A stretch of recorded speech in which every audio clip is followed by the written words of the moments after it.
Salut Thor, j'espère que vous allez tous bien. Je suis heureuse de vous retrouver aujourd'hui dans cette nouvelle vidéo où je vais revenir sur les 1 an de création de ma chaîne YouTube.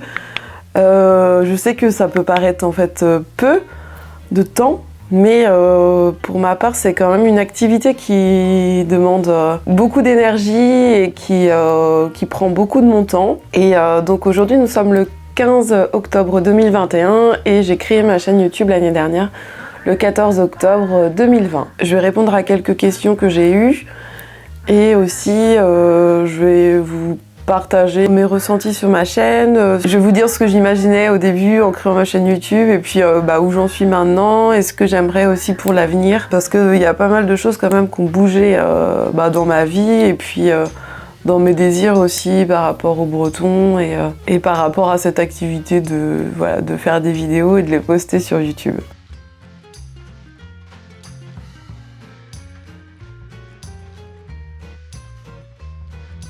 Donc en fait au début, quand j'ai créé ma chaîne, j'ai voulu pendant presque 1 an tenir ce rythme d'une vidéo par semaine. Je voulais absolument, je m'étais mis des espèces de paliers dans la tête, que ce soit au niveau des abonnés et que ce soit au niveau aussi des vues. Je voulais vraiment que ça marche, quoi. Je voulais toucher le plus de monde possible et donner envie le plus possible aux personnes qui s'intéressaient un petit peu aux Bretons ou à la culture bretonne ou même juste à la Bretagne, d'apprendre en fait la langue du pays. Ça c'était vraiment mon but, de donner envie et de dédramatiser l'apprentissage un petit peu en le vulgarisant. Ça c'était vraiment mon objectif en fait. Je voulais donner envie aux gens d'apprendre le breton d'une façon ludique avec des courtes vidéos. Du coup je pense que ça j'ai réussi quand même à toucher quelques personnes. Là aujourd'hui vous êtes à peu près 1400 je crois à être abonnés à cette chaîne, donc je trouve ça déjà en fait super beaucoup quoi. Je pensais pas il y a 1 an avoir autant d'abonnés aujourd'hui. Après je pense que vu qu'au début mes vidéos elles étaient pas de très bonne qualité au niveau de l'image, mais que je postais quand même toutes les semaines, je pense que c'est ça qui m'a rapporté des abonnés en fait. Peut-être que c'est comme ça que vous m'avez connu aussi. Je voulais attendre de vraiment savoir si ça me plaisait de faire des vidéos sur YouTube pour investir dans un bon appareil. Donc c'est une chose que j'ai faite, je sais plus c'était quel mois, peut-être au mois d'avril, un truc comme ça.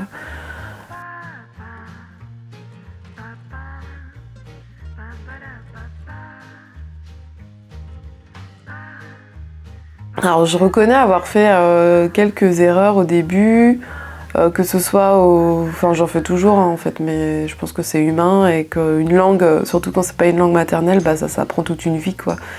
Donc moi j'essaye de vous transmettre ce que je sais sur le moment, et en fait c'est sûr que il y a des choses dont je suis sûre, mais il y a des choses dont je suis pas forcément sûre. Et du coup au début il y avait des choses que je ne savais pas et du coup je les ai transmises d'une certaine façon.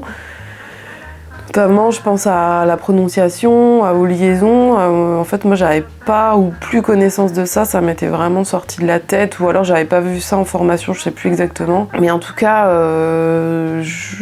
c'était une chose je me souvenais pas de ça, quoi. Et du coup, dans mes premières vidéos, je pense que je prononçais pas très bien certains mots, certains mots ensemble. Ce que je me suis dit, c'est que je referai des vidéos un peu mises à jour en fait de vidéos que j'ai déjà faites avec les connaissances que j'ai maintenant. Je pense que ça peut être aussi intéressant parce que finalement vous me voyez aussi m'améliorer, j'espère, dans le breton et dans l'apprentissage et dans la prononciation.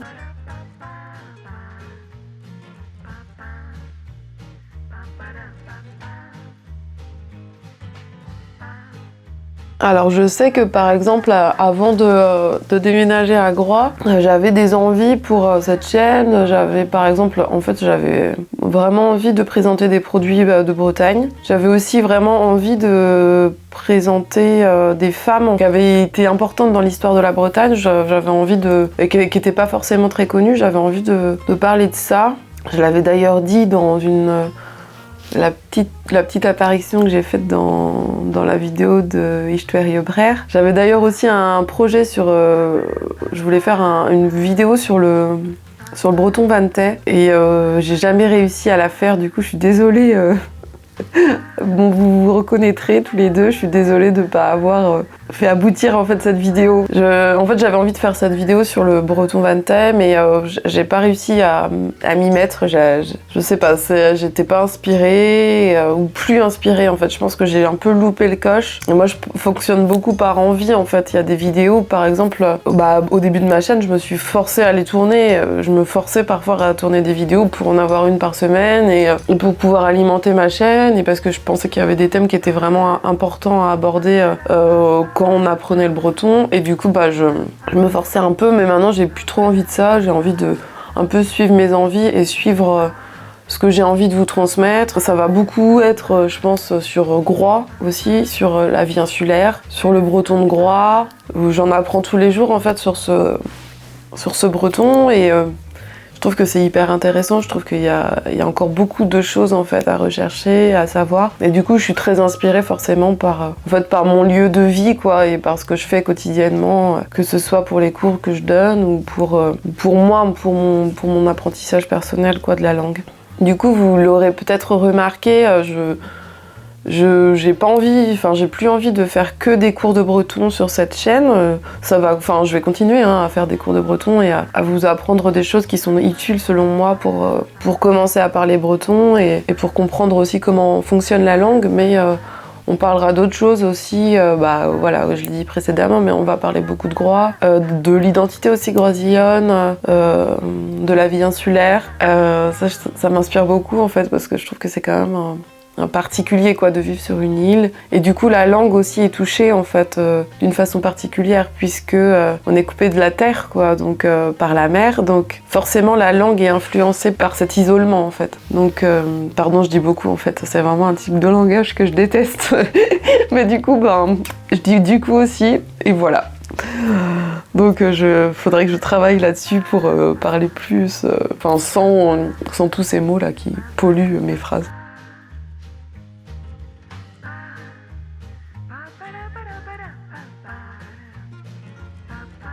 Du coup, j'avais demandé, je m'attendais pas trop à ce qu'il y ait foule de questions, bon j'en ai eu quelques-unes quand même, mais je vous ai demandé si vous aviez des questions auxquelles je pourrais répondre dans cette vidéo. Donc, Gérald, je vais répondre à tes questions. Avec qui parles-tu breton dans ta vie de tous les jours ?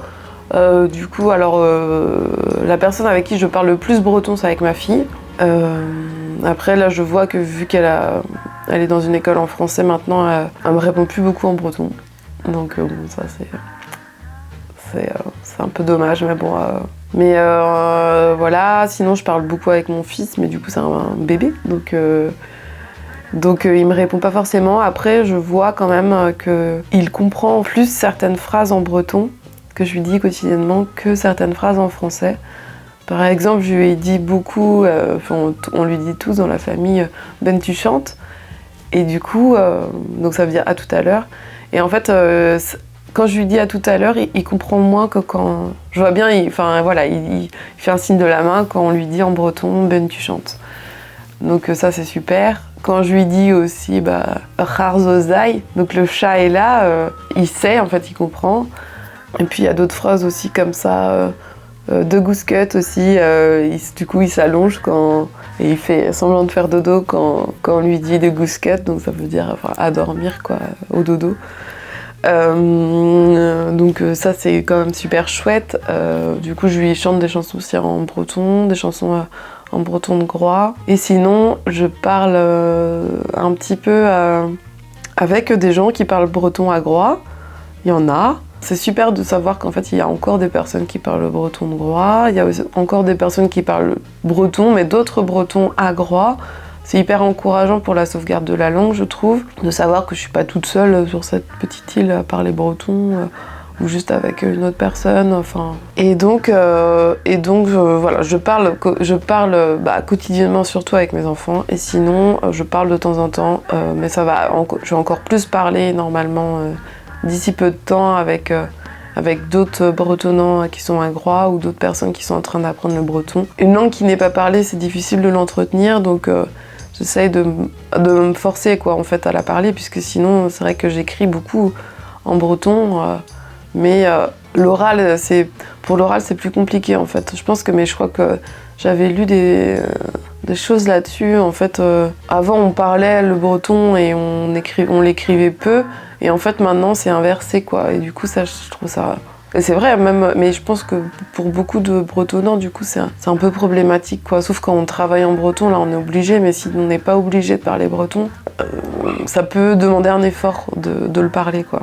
Et du coup, une autre question, c'était travailles-tu sur l'île ou alors travailles-tu sur le continent? Du coup, je travaille sur Groix. Je me verrais pas, même pour un métier qui me plaît beaucoup, en fait, faire l'aller-retour tous les jours pour travailler en fait sur le continent, ça me plairait pas en fait. Je pense que j'ai besoin d'être ancrée dans l'endroit où j'habite. Et surtout que c'est un endroit que j'aime beaucoup, qui m'inspire beaucoup, et du coup je me verrais pas aller faire la navette en fait sur le continent tous les jours. Après, si c'était par exemple une fois tous les 15 jours, je dis pas, je pense que ça me dérangerait pas, mais par contre toutes les semaines, je pense que je trouverais ça pesant en fait, de toujours devoir aller sur le continent, d'avoir cette obligation. Donc je travaille sur Groix. Je donne des cours en fait de breton à Groix. Et sinon, je suis étudiante en fait, donc j'ai pas vraiment non plus le temps d'avoir un autre boulot. Donc j'ai une autre question aussi sur Instagram. Pourquoi est-ce que tu aimes la Bretagne? C'est vrai, c'est une question un peu bateau quoi, mais c'est pourquoi? Parce que c'est le plus beau pays du monde.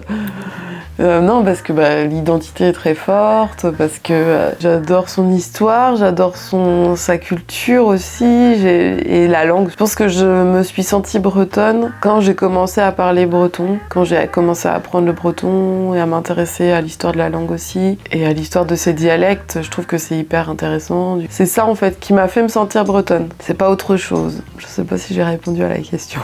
Sinon, on m'a demandé la recette d'une soupe aussi. C'est une soupe de lentilles corail.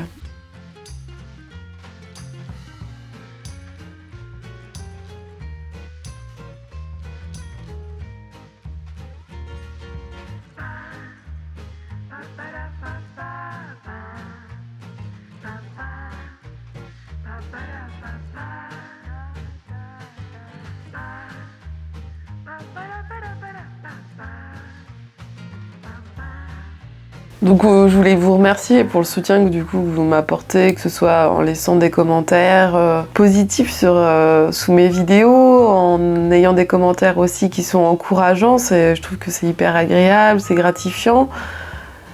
Parce que c'est vrai que c'est un peu particulier quand même je suis face à une caméra, je parle toute seule dans ma chambre. C'est un peu, il n'y a pas beaucoup en fait d'échanges, même si vous avez l'impression que je vous parle. Moi aussi j'ai l'impression de vous parler, mais du coup personne ne me répond, donc c'est un peu particulier. Donc merci quand vous laissez des commentaires pour me remercier ou en disant que vous avez compris ou que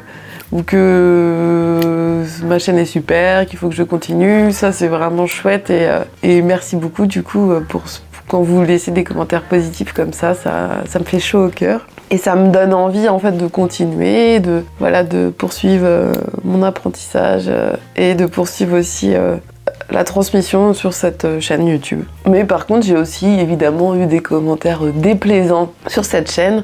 En fait je m'embête pas, je les supprime parce que je passe pas autant de temps, je donne pas autant d'énergie, je mets pas autant de cœur à l'ouvrage en fait, et d'argent, dans par exemple du matériel et tout, pour que en fait on me laisse des commentaires pourris sous des vidéos, des commentaires qui me dénigrent, qui dénigrent mon travail. Du coup je supprime, moi je m'en fous qu'en fait ce soit de la censure ou quoi, enfin vraiment je m'embête pas autant pour que l'espace commentaire soit pollué de commentaires qui me déplaisent quoi, donc et du coup, vos commentaires encourageants me font aussi me sentir moins seule, parce que moi je travaille beaucoup toute seule, et du coup parfois je pense que l'apprentissage du breton et le fait de s'intéresser au breton à la Bretagne, c'est militant en fait. Je trouve que c'est difficile de détacher la langue de son histoire et du coup c'est forcément militant pour moi de parler breton et parfois en fait j'ai l'impression vraiment d'être comme dans tout combat militant, j'ai l'impression un peu d'être un petit grain de sable et de pédaler dans la semoule et d'arriver, enfin que ce que je fais ne change rien en fait, même si c'est peut-être vrai, je sais pas, mais en tout cas quand vous laissez des commentaires positifs, forcément je me sens moins seule et je me dis bon voilà, ça sert pas à rien et c'est chouette quoi. Sinon aussi, alors il y a quelques mois, je sais plus quand, peut-être en juin, j'ai créé ma page Tipeee pour récolter des dons. Après, je trouve que, je me vois pas demander de l'argent pendant mes vidéos juste pour pouvoir poursuivre la recherche en étant un peu rémunérée.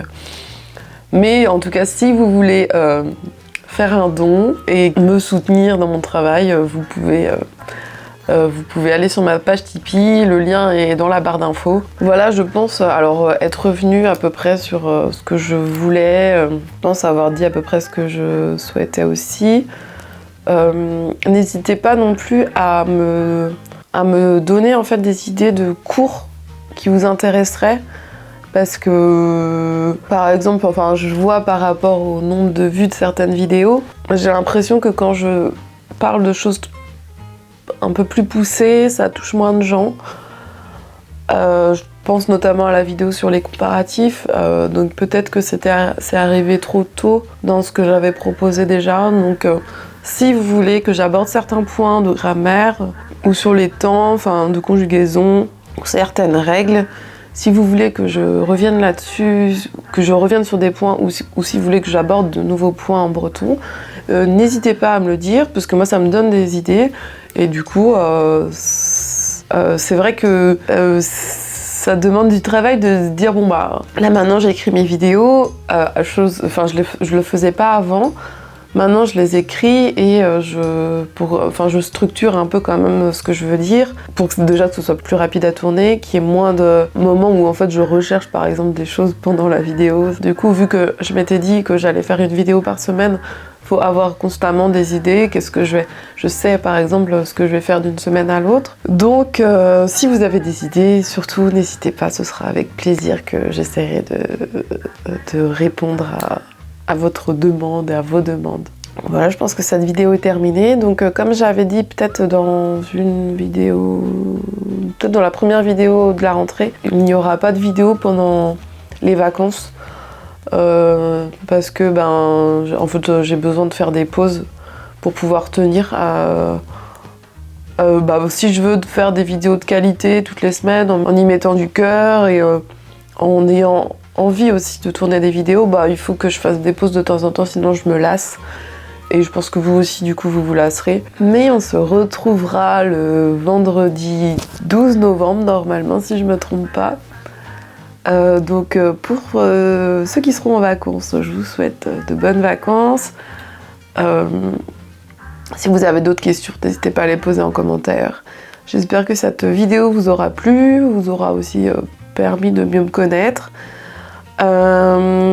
Aussi, je voulais revenir peut-être rapidement, ça va être une longue vidéo. Je voulais revenir aussi rapidement sur mon compte Instagram parce qu'à chaque fois je vous dis suivez-moi sur Instagram. Mais c'est parce qu'en fait je poste assez quand même régulièrement des choses en breton sur Instagram, en story. Et en essayant, alors du coup c'est souvent sur des paysages de Groix, sur des choses, sur des lieux de Groix, sur des fleurs. Et du coup je vous donne en fait la traduction en breton et du coup si vous voulez encore plus de breton, n'hésitez pas à me suivre sur Instagram. Donc c'est bretonne-groix, je suis bretonne sur Instagram aussi. Donc merci pour le soutien, merci de vous être abonné, merci voilà pour tout quoi. Je vous dis à bientôt, prenez soin de vous, on se retrouve dans 15 jours. Tjena, Distro.